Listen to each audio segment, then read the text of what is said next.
ассалому алайкум дӯстон, шумо дар шабакаи беҳтарин нокаутиҷӣ қарор доред ва мо имрӯзоиди аз куҷо бепул тамошо кардани муҳорибаи Нурулло Алиев ва дигар ҷангҳо ба шумо видеоролик пешкаш мекунем. аз ҳамин хотир дар ягон ҷо ба ҳузури шиша чоя дам кунед, лайка нокаут кунед. мо боша видеоролика сар мекунем. мерем ҳо брат.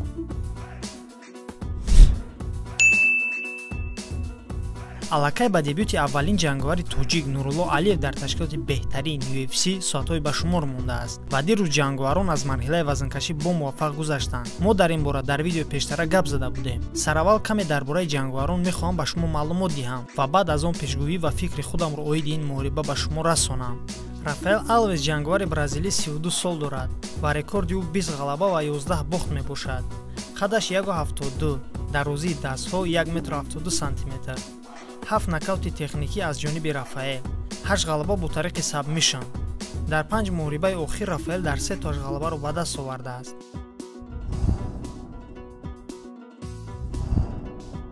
акнун маълумот оиди уқоби тоҷик. Нурулло Алиев ҷангавари ҷавон, 23 сола, рекорд 8/0, қад 1.77 см, дарозии дастон 1.82 см, 2 ғалаба бо тариқи нокаути техникӣ. Нурулло дар 5 муҳорибаи охири худ 5 ғалаба ба даст овардааст. албатта аз рӯи омор таҷрибаи Рафаэл дар UFC бисёртар аст, аммо Нурулло низ бо қувва ва бозуи қавӣ то ба ин ҷо расидааст. пешгӯии ман дар ин муҳориба ба тариқи раундҳо ғолибият насиби уқоби тоҷик Нурулло Алиев мебошад. ман дар ин муҳориба фаворит Нурулло Алиевро мешуморам, гарчанде ки Рафаэл таҷрибаи калон дошта бошад. 60/40 ба фоидаи Нурулло. шумо оиди ин муҳориба чӣ фикр доред дӯстон? ба фикри шумо кадоме аз ин ҷангаварон ғолиб мешаванд? дар зери видео ҳатман ҷавоби худро нависед. шахсан ман худам мехонам ва бо шумо ҳамсӯҳбат мешавам. хуб, акнун мегузарем оиди маълумоти турнир.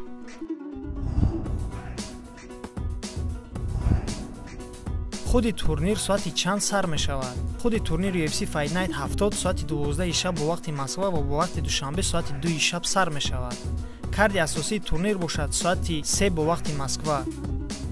карди асосии турнир бошад соати 3 бо вақти Москва ва бо вақти душанбе бошад соати 5 сар баргузор мегардад. муҳорибаи Нурулло Алиев дар прелим ҷойгир аст ва чорум набард баромади Нурулло ва Рафаэл мебошад.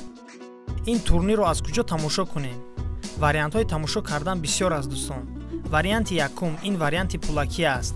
ба саҳифаи UFC Fight Pass ворид мешавем ва дар он ҷо барои худамон аз тарофаи пешкаш кардашуда дилхоҳашро ба худамон интихоб мекунем.